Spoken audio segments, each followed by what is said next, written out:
मोहब्बत भी बारिश की तरह होती है, या नहीं होती। ये जो होता है ना, मतला बरालूद है या बूंदाबांदी है, ये ऐसे ही है जैसे ताल्लुक़ में, कोई भी ताल्लुक़ जो है उसमें किसी भी वजह से वो बन जाता है। वो पसंदीदगी हो सकती है, जिसे हम इन्फैचुएशन भी कह लेते हैं, कुछ ऐसी ही चीज़ें। बहरहाल वो मोहब्बत नहीं होती। कुछ दिन कोई पसंद होता है, कुछ दिन बाद पसंदीदगी का मेयार बदल जाता है। ये चीज़ें, इन्हें बहरहाल कुछ और तो कहा जा सकता है, मोहब्बत नहीं।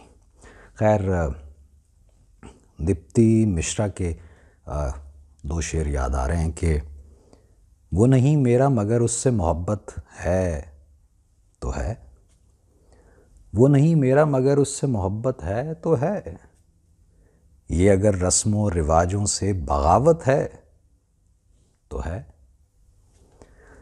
सच को मैंने सच कहा जब कह दिया तो कह दिया, सच को मैंने सच कहा जब कह दिया तो कह दिया।